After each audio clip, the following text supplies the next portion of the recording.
Les gens cool à l'école, la plupart sont devenus des perdants dans la vie. À l'école, être cool, ça voulait dire s'intégrer, sécher les cours, chercher l'attention, faire tout pour être aimé. Mais dans la vraie vie, ces habitudes-là, elles détruisent le succès. Elles ne le construisent pas. Ceux de qui on se moquait parce qu'ils étaient concentrés, disciplinés, différents, c'est eux qui gagnent aujourd'hui parce que le succès récompense les exclus, pas les suiveurs. Ça, c'est ce qu'on appelle la gratification différée, la capacité de sacrifier la popularité à court terme pour le pouvoir à long terme. Les soi-disant losers qui passaient leur temps à apprendre, bosser, rêver, c'est eux les réussites de maintenant. Et ceux qui étaient cool, ils ont jamais dépassé leur besoin de validation. La vraie vie, elle ne te paie pas pour être aimé, elle te paie pour être utile. Et les losers avaient déjà compris ça. C'est trop bien, hein. J'ai jamais vu ça, hein. Ah, c'est une folie. Moi, je trouve que ça fait boss lady. Mais incroyable.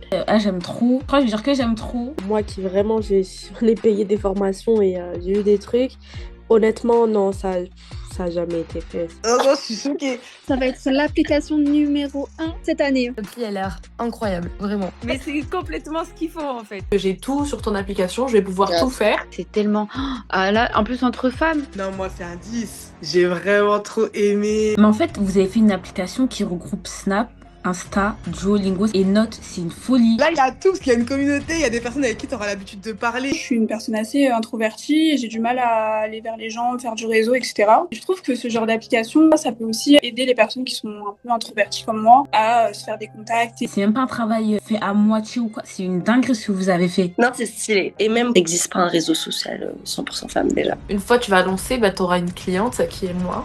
L'application, elle a hyper simple aussi à utiliser. Il y en a qui sont au Maroc, il y en a d'autres qui sont à Bali, aux Antilles, il y en a qui sont au Canada, et en fait, elles arrivent, mais pour moi, j'y arriverai pas. Et le 10 du 10, il n'y a pas de garçon, donc il n'y a pas de DM, il n'y a pas. Je m'attendais vraiment pas à ça pour le coup. Je vais pouvoir apprendre, je vais pouvoir m'améliorer. Je vais tout simplement enlever les autres applications et garder que la tienne. Tout est à prendre là. Là, c'est servi sur un plateau. Ça va cartonner même dans quelques semaines. Incroyable. Ouais, moi franchement, je trouve ça archi quali. Moi, je le prends maintenant.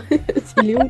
On en a marre des trucs qui font trop girly. En fait, c'est comme si t'avais mis tout en une application. Et entouré de femmes, surtout, ça a l'air d'être plus, je dirais, bienveillant. En tout cas, j'ai hâte que ça se lance parce que moi aussi, je vais commencer à aller à la salle de sport et je vais commencer à faire le rappel et à chaque fois partager sur le groupe. Premier jour à la salle de sport, deuxième jour à la salle de sport, troisième jour à la salle de sport. C'est une opportunité pour les femmes. C'est pas too much, c'est distingué. C'est très Inès, quoi. Ça tire vers le haut. Franchement, j'ai qu'une seule hâte, c'est que ça sorte là, vraiment. C'est impressionnant. Faudrait faire une fête de lancement